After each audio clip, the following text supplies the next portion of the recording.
салому дуруди бепоён ба кулли мухлисони барномаи дар шабакаҳои иҷтимоӣ. Фирдавси Хурсанд топ хабарҳои варзиширо мегӯяд. оғоз мекунем.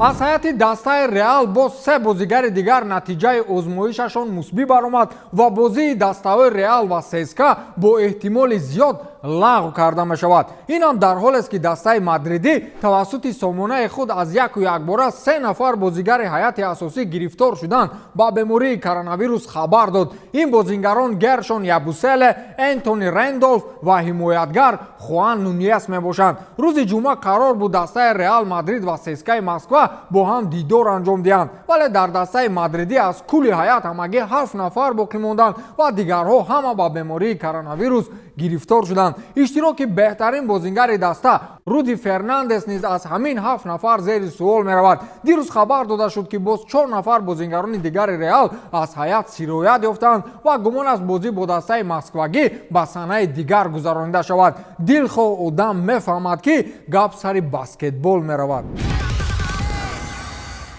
бозии Барселона ва Севилья ки дар даври чоруми чемпионат бо сабабҳои мухталиф баргузор нашуда буд, дишаб ниҳоятан ин бозии мавқуфшударо барпо намуданд. ҳарчанд ҳисоби дидор 1-1 мусовӣ хотима ёфт, вале Барселона ба дастоварди деринтизоре ноил гашт. Барселона баъди бавартаи нокомиҳо дучор шуданд, ҳамакнун нав таҳти раҳбарии Хави Эрнандес аз эҳёи худ дарак медиҳад. муқобили яке аз беҳтарин дастаҳои чемпионат Севилья, онҳо танҳо дар қисми аввал ҷониби дарвозаи ҳариф 15 зарба заданд ки аз ин 5-8 мустақим ҷониби дарвоза буд. ин беҳтарин натиҷа барои дастаи каталонӣ дар ин мавсим буд ки танҳо дар 45 дақиқаи аввал бозингарон 15 зарба ҷониби дарвозаи ҳариф равон менамоянд, мисле ки интизориҳо аз Хави барҳадар намеравад. ин натиҷа ҳамчунин на танҳо беҳтарин натиҷа барои Барселона, балки барои кулли дастаҳои чемпионати Испания буд. ин мавсим то ҳол ягон даста ҷониби дарвозаи ҳариф 15 зарба назадааст.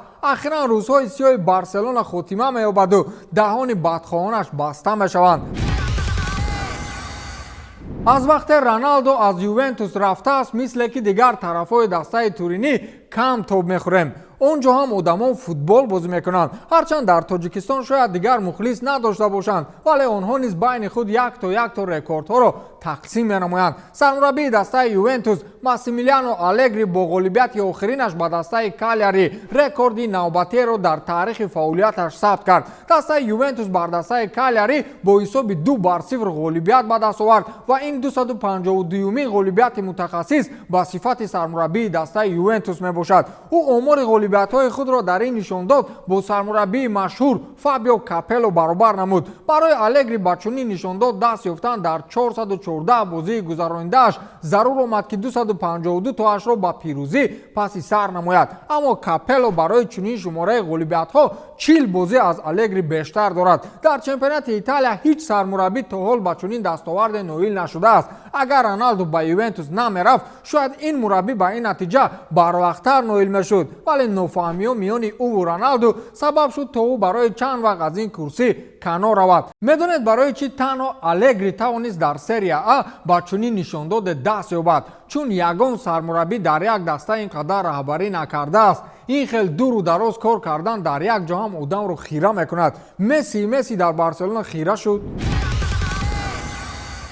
гузариши Лионел Месси ба дастаи ПСЖ ба дӯстии Неймар ва Мбаппе монеа шуд. Килиан аз соли 2017 ки ба дастаи ПСЖ омад, бо Неймар аҳди дӯстӣ дошт ва онҳо доим ба қавле аз як гиребон сар мебароварданд. ҳозир бошад онҳо қариб ки якҷоя мушоҳида намешаванд ва сабабаш ин аст ки Неймар ҳоло зиёди вақти худро бо Лионел Месси паси сар мекунад. Мбаппе ҳам аз рӯзе ки Ашраф Ҳакимӣ ба ПСЖ омад, дигар ба Неймар таваҷҷӯҳаш камтар гардид. тибқи маълумотҳо ҳоло бозингарони дастаи ПСЖ миёни худ ба ду гурӯҳ тақсим шудаанд. гурӯҳи фаронсавӣ забонҳо бо роҳбарии Приснел Кемпембе ва Идриса Гее, гурӯҳи испанӣ забонҳо ки дар он ҳатто Юлиан Дракслер ва Марко Верати низ ҳамроҳ ҳастанд. Мбаппе сараввал дар гурӯҳи испанӣ забонҳо буд, чун дӯсти наздики Неймар ба ҳисоб мерафт ва ҳамакнун баъди гузариши Месси ӯ бештар дар гурӯҳи якум мушоҳида карда мешавад. муносибати Неймар ва Мбаппе аз он рӯзе сард гардид ки моҳи октябр сармураббии даста Мбапперо аз майдон гирифт ва фаронсавӣ дар курсии эҳтиётӣ Неймарро бахил хонду гуфт ки ӯ ба ман чунин пасҳои головар намедиҳад.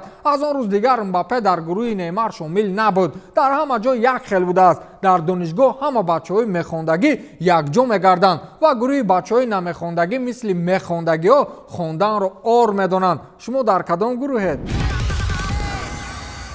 аз беҳтарин футболбози дунё пурсиданд ки миёни Роналдо ва Месси кадомаш беҳтарин бозингари дунё аст.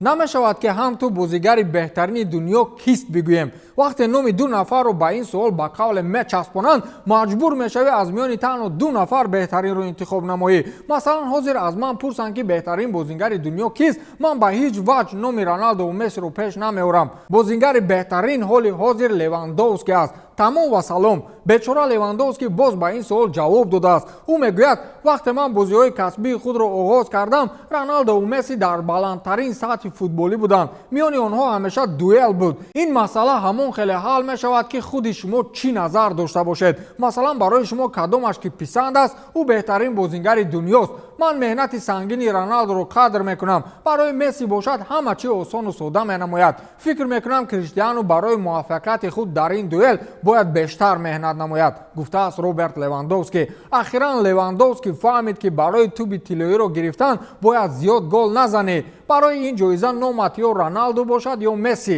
Модрича мешавад.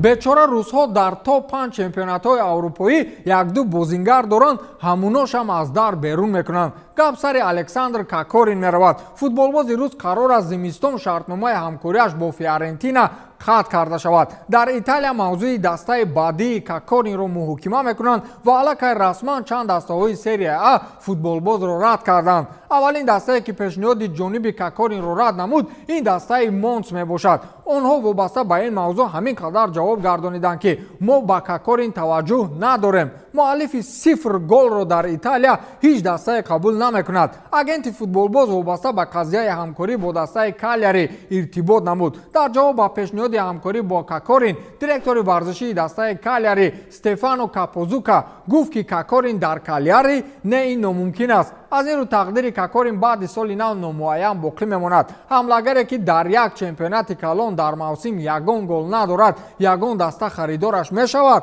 ҳамин гол задан ки лозим набошад, манам метавонам дар Фиорентина бозӣ карда. аз як хислати як футболбоз ҳарф мезанем. чанд вақт шуд дар бозиҳои Барселона коргардони бозӣ ҳатман як маротиба пойафзоли футболӣ ва ё худ бутсии футболбози 17-солаи Барса Гавиро ба тамошобинон нишон медиҳад. ҳамагон шояд донанд ки дар вақти бозиҳо бандҳои пойафзоли футболбоз доим кушода аст ва ё бо як бенизомӣ гирифтор аст. бандҳои пойафзоли Гави ҳеҷ гоҳ дуруст баста нашудааст. ҳамагон гумон карданд ки ба чунин бандҳои нобастаи пойафзол ворид шудан ба майдон барои Гави ё ягон таърихе дорад ё аз рӯи кадом як анъана футболбоз онҳоро намебандад.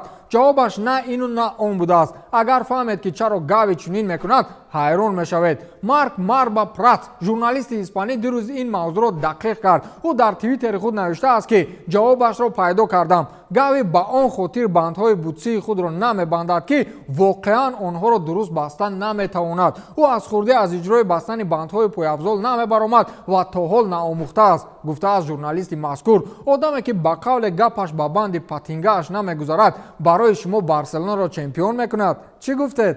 ба ҳамин тамом, то дидор, хайр.